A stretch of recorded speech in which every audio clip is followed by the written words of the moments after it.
Alrighty, here we are again, people. Getting ready for some inspiration. This is Azul. This is I.T.Y.G. And today's topic is social experiments. Yeah, I've done so many, if I think about it. What is a social experiment? A social experiment is when you go out into society and you do something a little strange for a certain amount of time. At least that's what I do. But other people have done other social experiments where they just ask questions to people, questionnaires, pamphlets. Those are boring.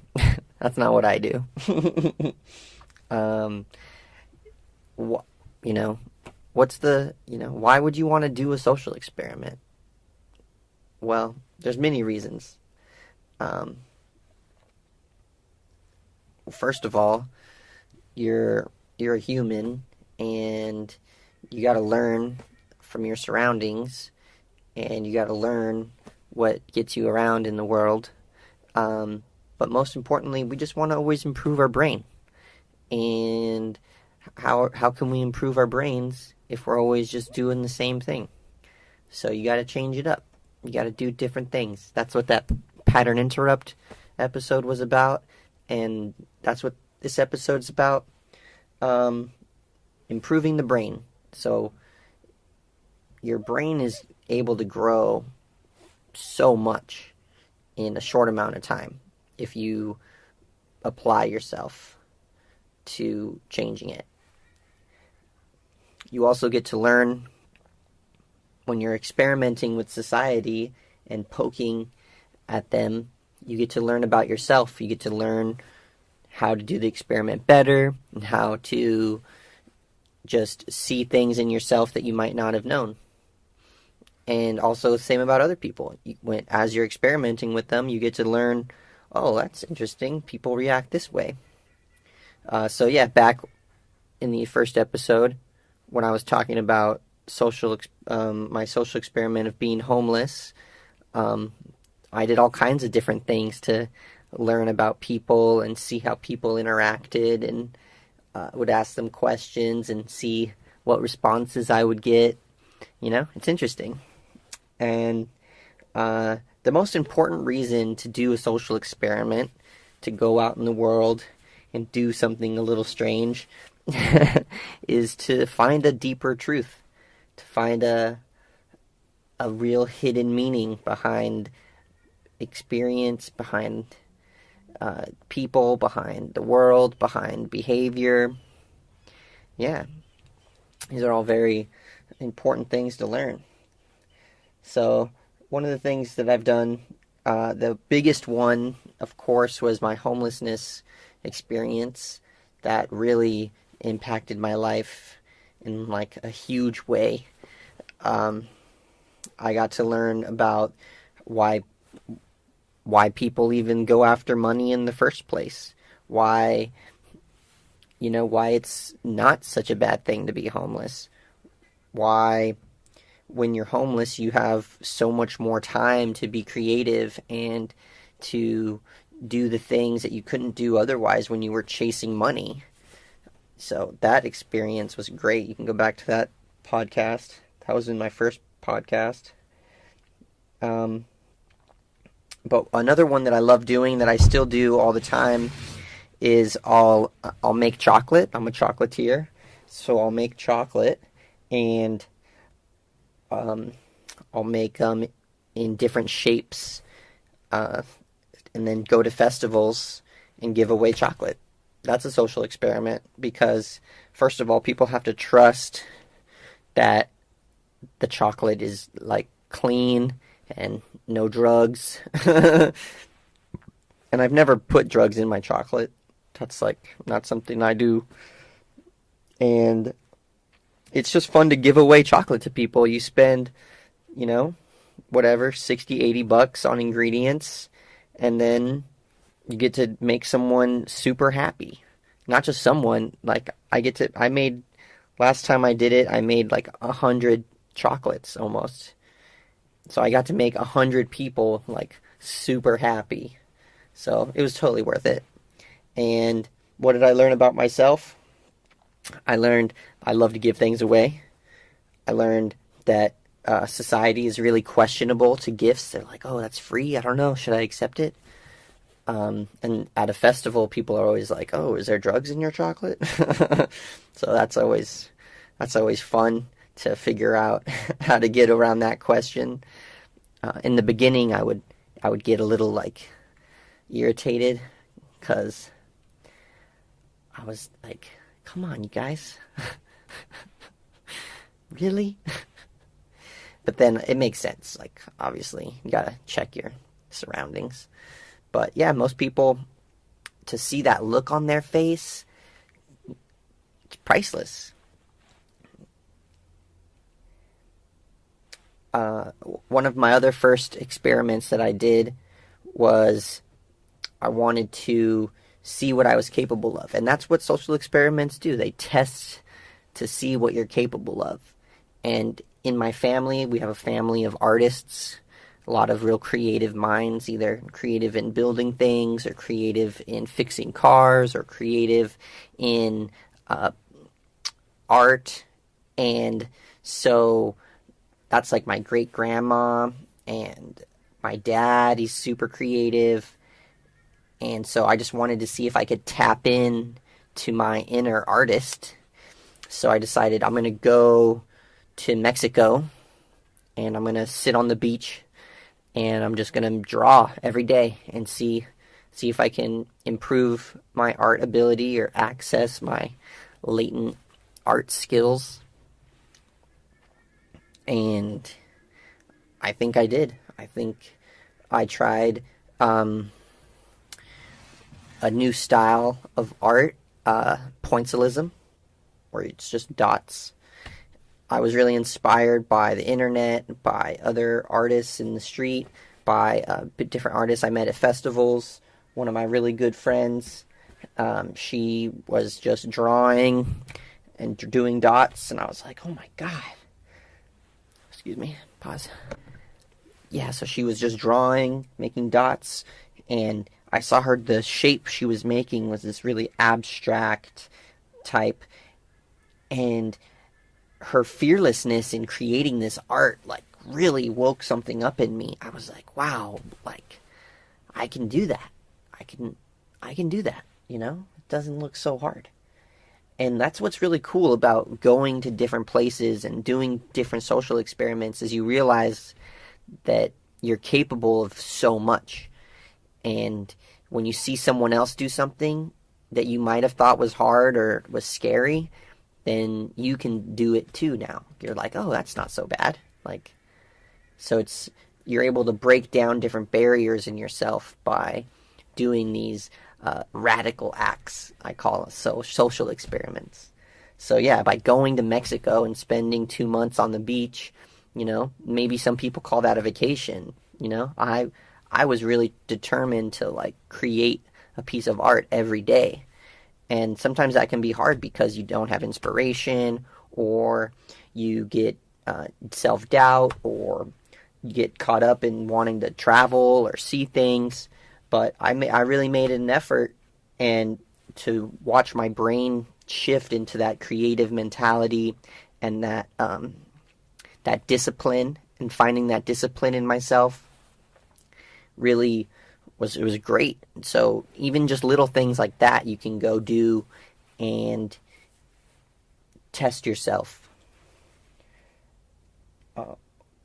While I was in Mexico at the beach, these people would always come up to me and be like, wow, your art is really awesome. And so I would make friends with all kinds of people all over the world. And I was really inspired by them too, because like sometimes people just wear cool things. You're like, wow, that's like a really, really cool kimono. And then I think to myself, I'm like, man, I'm pretty creative. Maybe I can make a kimono someday, you know. And then I just get back to my art, you know. But that idea kind of lingers. And then 2 years later, what am I doing? I'm off in Colombia making kimonos. Yeah. That was another social experiment. I said, I'm going to go to Colombia. I'm going to go to the second largest carnival in the world, because they do that in South America. Carnival. In Brazil, it's really, really popular. Number one, super huge amounts of people, crazy floats, wild costumes and fireworks and parades and just parties in the streets, just madness.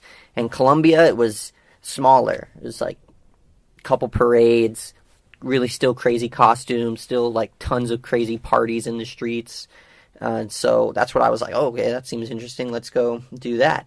But what am I going to like do? Like, what am I going to give? I was like, oh, this is my opportunity. I can like try to do something difficult, something new. I'll make kimonos. And yeah, it's not easy making clothes. But with a needle and thread and fabric and a creative mind, you'll be surprised what you could do. So I didn't even look up a pattern. I just was like, okay, sleeve. I understand a sleeve. It's like a tube and like a couple squares for your kimono. It didn't seem too hard. It wasn't. And I made like two, and they were okay. I thought they looked pretty cool. But they weren't like uneven in parts, and the threading wasn't like the best, but it worked. It was a kimono. And I met these two German girls, and they had like studied in fabric and making clothes, and they broke it down for me. They're like, look, this is called a pattern, and this is what you do. You cut it in these ways so that when you fold it, it looks better and it goes together easier. I was like, dude, thank you guys so much. Now I can make even better kimonos. So then I made a total of six kimonos in a matter of how many? 6 weeks. So I made like one a week. And while I was like traveling, I had like this big bag. So it's so funny, like the different things that I put myself through in order to do these missions, in order to accomplish these like funky goals of going to Carnival to give away kimonos that I made in Colombia. Like, and people look at you, they're like, what are you doing? Like, you're sitting there, like, just making kimonos. Like, so it like draws people in, and I get to talk to them about philosophy. I get to talk to them about art. I get to talk to them and give them a shift in perspective and let them know, like, yeah, you too can make a kimono if you really want it, or you can make whatever you want, like life is about making things and creating and not just consuming. So it was really fun to be able to like do this. And while, Mexico was a really first like great spot to go, actually, because people from all over the world go to hang out on the beaches of Mexico and just like sit there for a couple days and like relax. So I met people from New Zealand, people from Australia, people from Argentina, people from Colombia, people from Europe, like tons of Europeans. And it's funny because at first everyone was telling me, don't go to Mexico. You're going to die. There's gangs there and they're going to kill you. I was like, no, you guys relax. Like, I'll be fine. I'm going to go to the beach. I'll just chill, okay? I've been to the beach in California. No one killed me. Usually people are pretty calm at the beach, So just relax. I'm not going to die at the beach. So I had to, like, calm everyone down in America's fear-mongers. Ultra scared to leave their house. That's one of the crazy things you learn about America is that there's 335 million of us, in the U.S., and only 10% have a passport. So that's only 30 million passports. That's nothing. And then of those 30 million people, only maybe another 10% use the passport at any given year. And the rest are just hanging out waiting for that emergency or that time to save and go, but never are there all 30 million passports being used like all the time. So then that's only, what, 3 million Americans that travel regularly? That's nothing. Like, that's like tiny percentage. In Europe, pretty much like 98% of people have a passport and they use it like once or twice a year at least. You know? It's like very commonplace to like have a passport and use it and like go to other countries and visit other cultures and like get an experience of the world. But in the US, like that's never happens. People are always like, America, number one. I'm just gonna stay here on my couch because it's the best couch. It's ridiculous. Go out in the world, see something new, be adventurous, and it'll pay you back 10 times the plane ticket easy, you know, in experience.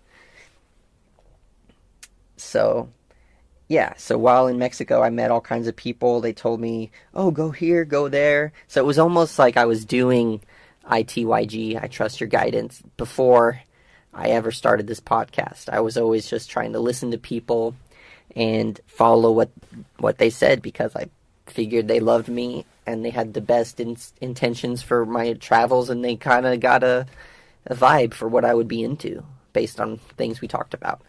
So another experiment that I did was, I love music, and like I said, when I was living homeless in the streets with my friend,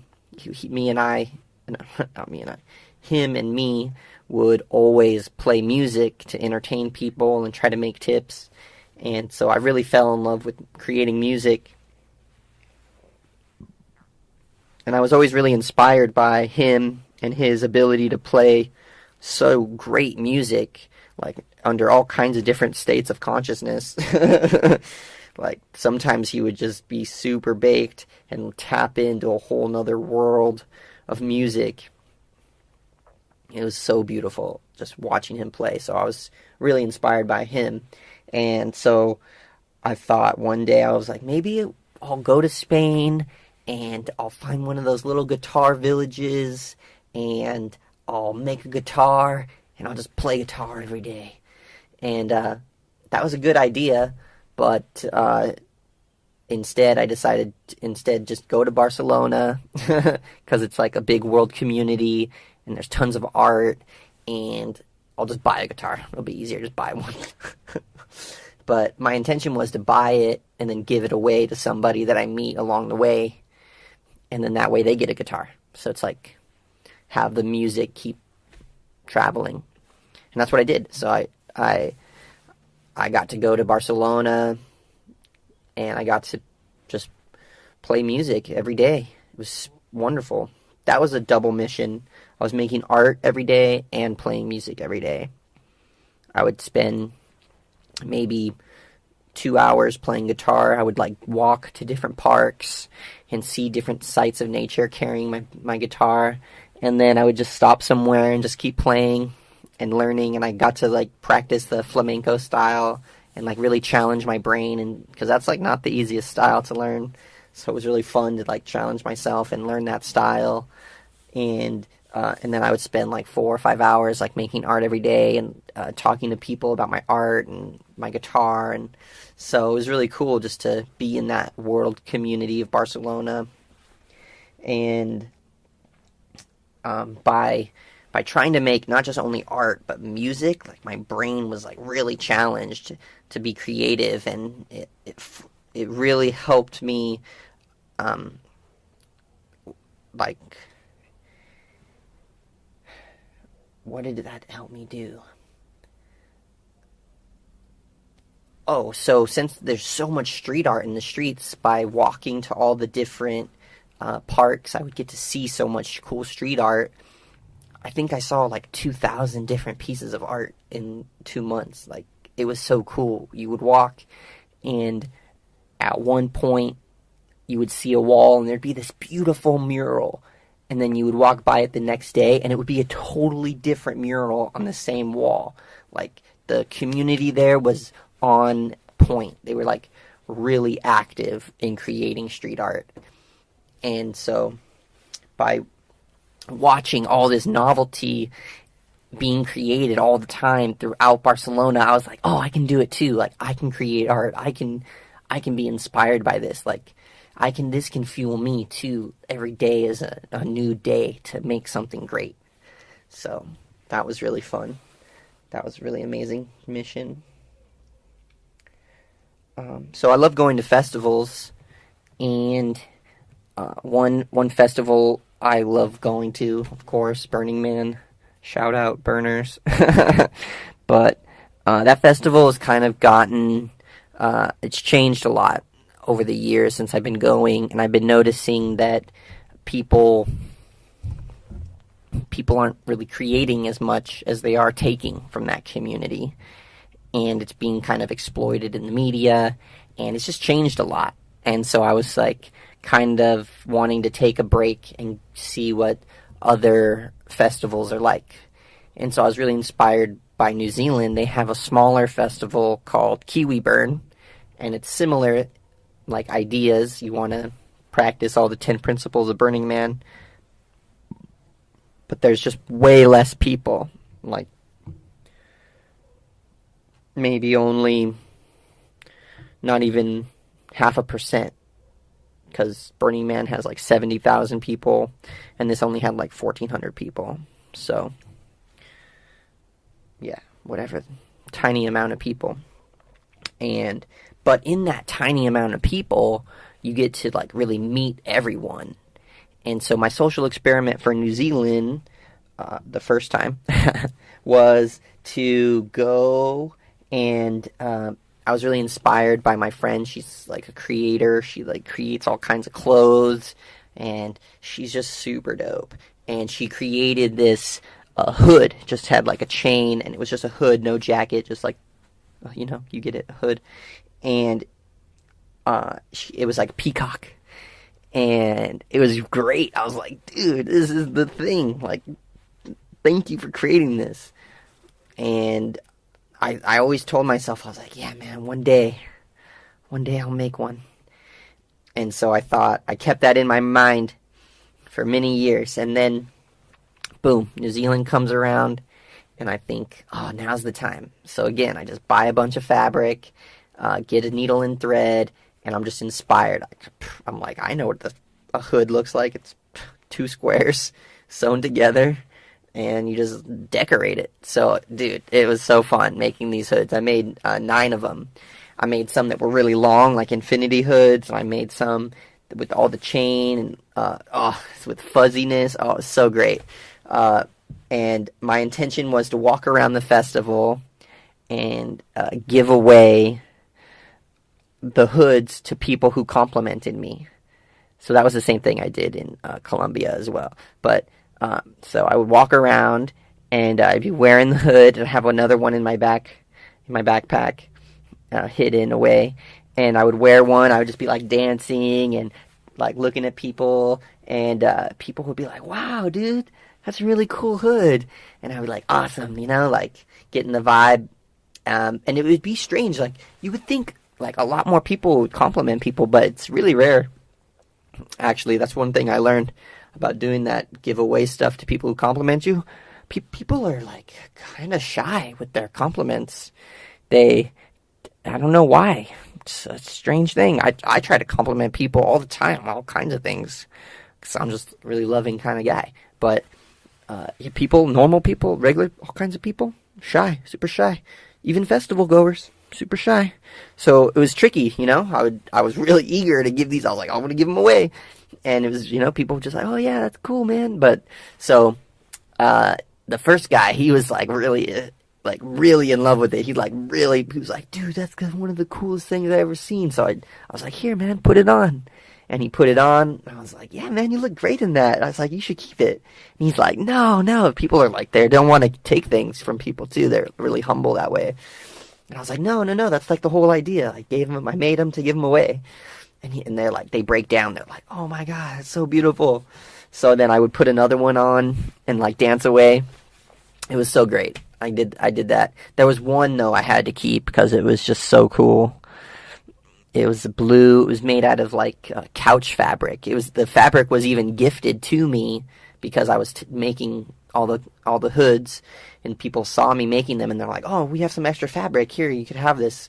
It was really cool, like paisley blue with like cream and blue paisleys, and then I put like a gray fuzzy outer rim and a gold chain. It looked great. So I was like, this one's too cool. Can't give this one away. I got to keep this one. And I did. I still have that one to this day. And so by like creating things with my hands and like doing difficult things like putting myself in vulnerable positions to give things away and to have to like travel with all this fabric, like, you learn how, the struggle makes you stronger.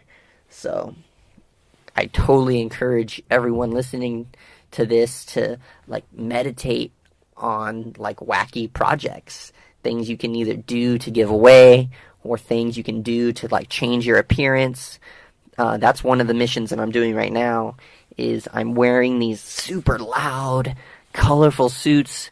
Shout out to James Freeborn. He does like amazing artwork. His suits, his jackets, he does all kinds of things. He's great, James Freeborn.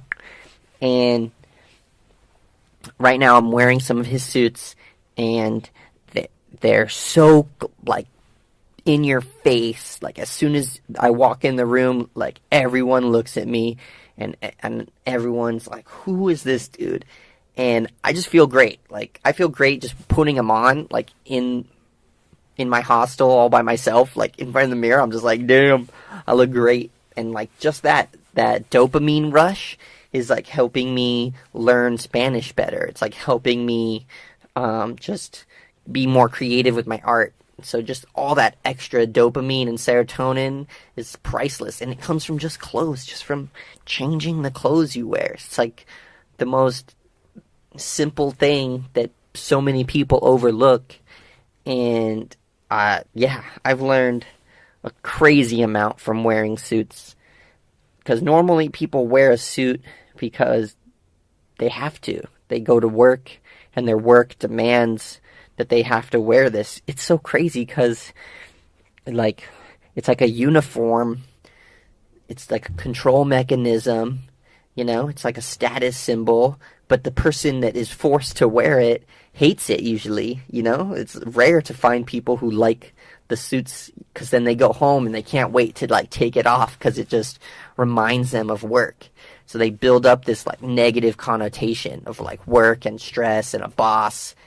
And so the suit is like it's like a straitjacket. It's like keeps them contained, and a lot of men feel this real negative relationship with the suit. And so I'm really lucky that I never had that background. I first put a suit on because I was excited to try to look different, look fancy just for the sake of looking fancy. No purpose, no wedding, no date, no job, no interview, nothing that I needed to look presentable, but just look the best that I can for my brain and to see what my brain goes through. So the huge difference between casual and fancy suit.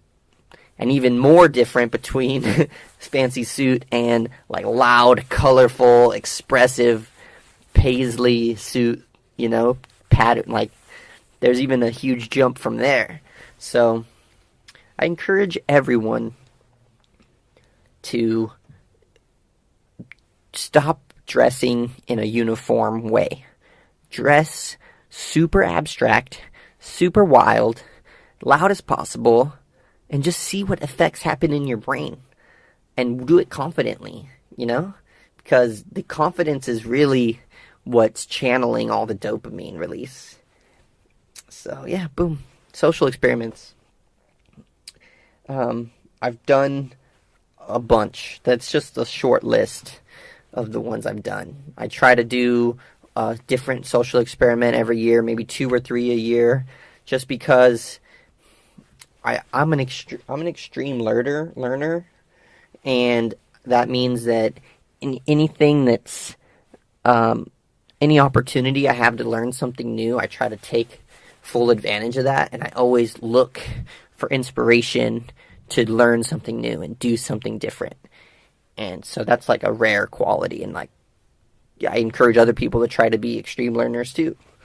But I'm really excited to think of more, to sit and meditate and come up with new experiments. I got a few in the bucket, ready to go, different ideas, because it's part of my life, thinking of fun experiments.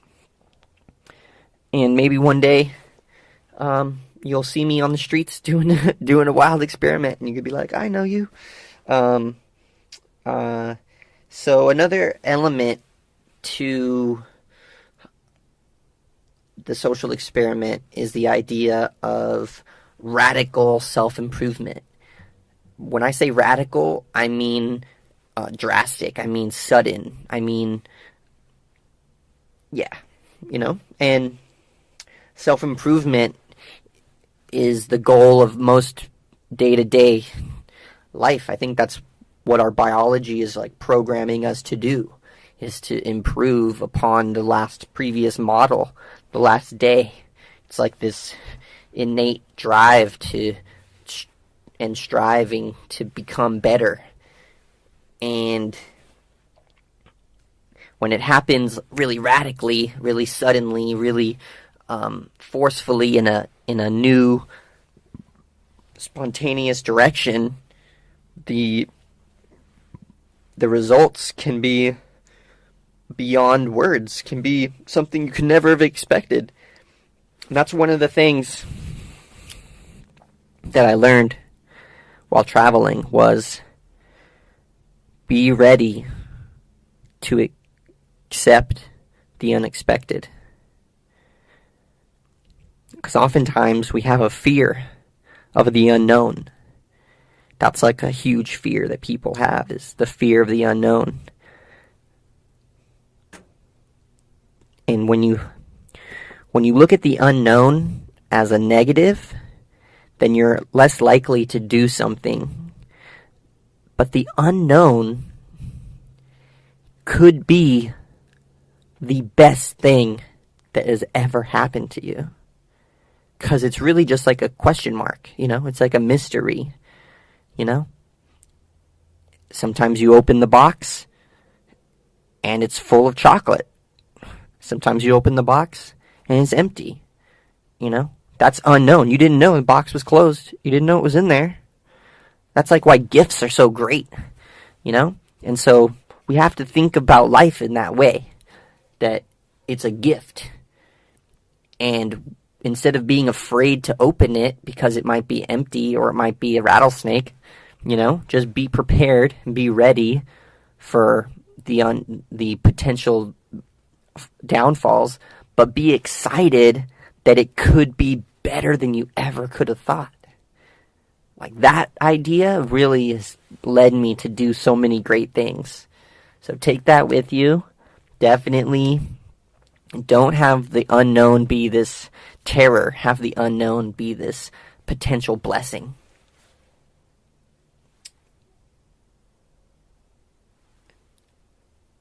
One thing that I can also say that's really another experiment that I did that I just absolutely loved. It was a New Year's resolution. So it was just New Year's recently. And so people always come up with these wacky, predictable New Year's resolutions. And in the past, I think I had made some of the weak ones, some of the ones like, oh, I'm going to try to make more money, or I was like, oh, maybe I'll try to work out more, the basic. And then 2 weeks in, you're like, whatever, I'm just going to go back to my old pattern. Yeah, it's really common. I'm going to eat better, it's the same old. But me, I was like, no, this time I'm really going to try to do something different. I'm going I'm gonna make a New Year's resolution and stick to it. Like, of course, like everyone says. But this one was like kind of easy. I thought, it doesn't take too much more like than I'm already doing. So I thought, okay, I'm gonna read more. I was like, reading is really important, and it is. Um, if you only read on your phone or on like a tablet or an electronical Kindle or whatnot, it's actually different a phenomena that happens in your brain than like reading a text, like something that's written by hand or written in print, but like on a page, like in 3D space, not like digital. I don't know why it's different, but people smarter than me have told me this, so I believe them. And so, reading books is actually super important for brain development. So I thought, okay, I want to read more. So what can I do? What kind of goal can I set for myself in 1 year that's not like too hard? And if I'm busy, then I can kind of procrastinate but still get it done. So I said, okay, I'm going to try to read 1 book a month, because that was already 12 books. That's like way more than I was already reading. I just like kind of was reading only for school, so they would have me read 6 books a semester. So and then I would like skim them. I wouldn't even read them, or I would like get the Spark Notes, or I would just read the internet. So I wasn't like really reading books. And the everyday average American, they definitely read maybe 1 book a year. So I was like, 12? That's like admirable. That should be a step up, So I was like stoked. I was like, okay, 1 book a month. And so I thought eventually, like, I was reading, what was the first book I read? The first book I read was like a yoga book, so it was about like mindfulness and meditation. And I thought, like, okay, like, that was a good read. What can I do? Like, and I read like some self-help books too. But eventually I read a speed reading book. And what led me to the speed reading book was I watched this YouTube video, and they had like speed reading competitions. And this woman, she just read this whole novel page to page, like she was just turning the pages every second. It was like phenomenal. And then they would quiz you, and they would like test your knowledge of that book, like right then and there. Like deep questions, like themes and plot twists and potential metaphors and things that you might have to like really think about or have read maybe some people have to reread that part of the book to get that message, and they were like answering these questions no problem. So speed reading, she was actually getting more from the book from speed reading it than by, like they tell you in school, oh, make sure you read this section multiple times and extra slowly to really get the point. Like, that's actually not how your brain works. So speed reading, I decided that year, I was like, okay, I read 2 speed reading books, because there are different techniques and different like philosophies that I got from those books. And so I ended up reading, instead of 1 book a month, I ended up reading 3 books a month. And so I read 36 books that year, and now I still read all the time. And so I'd highly encourage you guys to speed read, to try new things, do some social experiments, get out there, be wacky, be odd, and don't let fear stop you. Don't let money stop you. Don't let nothing stop you. The only person stopping you right now is you. I believe in you. You're capable of great things, more than you realize. So yeah, thanks for listening. This has been a super fun episode. I love talking about my experiments. It gets me all jazzed up to do more. So thanks for listening. Follow me on Instagram at I.T.Y.G _forever. And yeah, keep listening. Send me emails. Not emails, but whatever on Instagram. Messages. Tell me where to go. Tell me what to talk about. All right, I love you guys. Bye.